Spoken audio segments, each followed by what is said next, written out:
Hi, I'm Joe Parisi. I'm the studio and audio director at Enfusion. Hi, I'm Carissa Isolano, and I'm the art director here. And we're going to give you a sneak peek at Space Noir. So let's get started. Our game is about Hal Markham, a bounty hunter working off the books for the galaxy's largest corporation, Syntex. What we're looking at here is his garage and home in Dig City.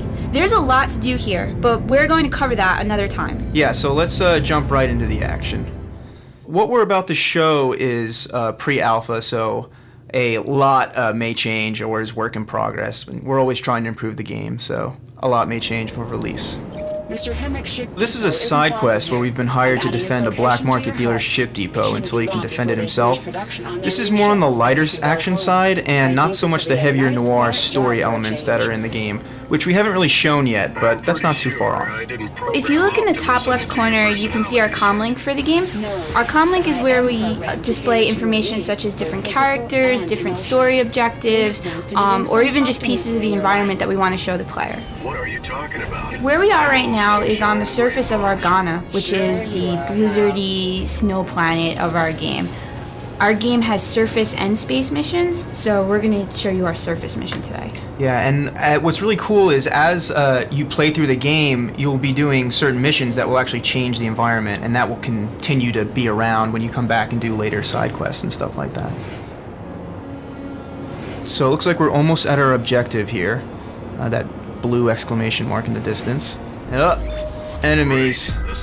You can see on screen right now our radar pulse, which is really our answer to how to blend what the radar is doing into the game world so that we don't have to have this UI cluttering the screen or anything. It really keeps the player engaged in what he's doing.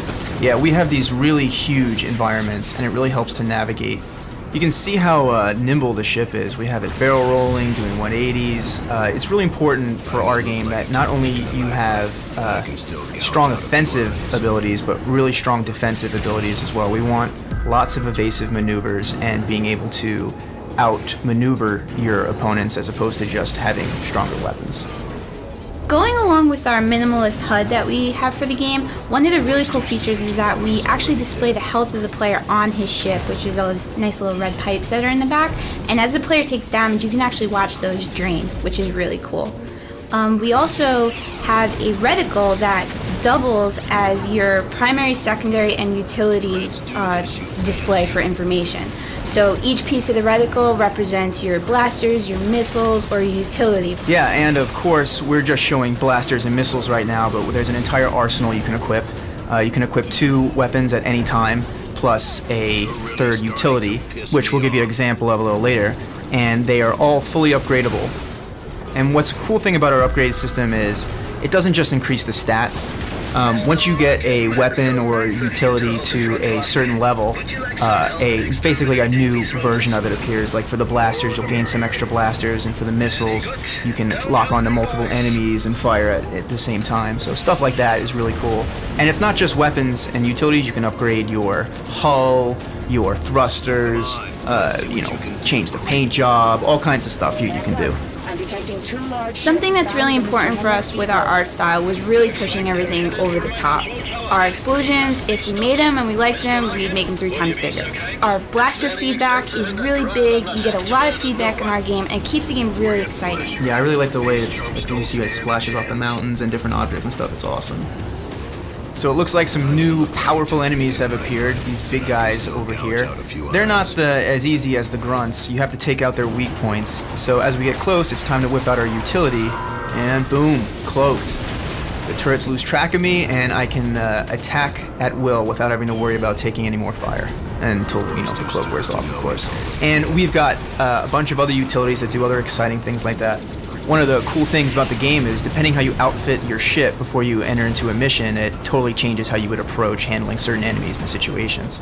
One of the things that was really important to us when we started the game was how to approach the whole idea of what Noir really was. And I think what we wanted to do is make sure that people knew that Noir didn't have to be black and white and boring. It was really important to us to show that we can have a fun, action-y kind of game and still keep a lot of the core elements that make Noir what it is. We played a lot of Star Fox. We've got a lot of really big fans of Rogue Squadron here. Yeah, the Rogue Squadron, we really love the intensity that feeling you got, you know, sweaty palms holding the controllers, trying to white knuckle it through the mission, which you really can't experience until you pick up the controller. And that's really what's so special about our game, is that we've looked at all these old classic games that meant so much to us and did our best to really combine all of our favorite elements from these games into just one big, huge experience. And that's it. Looks like we've saved the day. The ship depot is intact, just barely, smoking there. And Hal is going to head on back to his garage to collect on the bounty.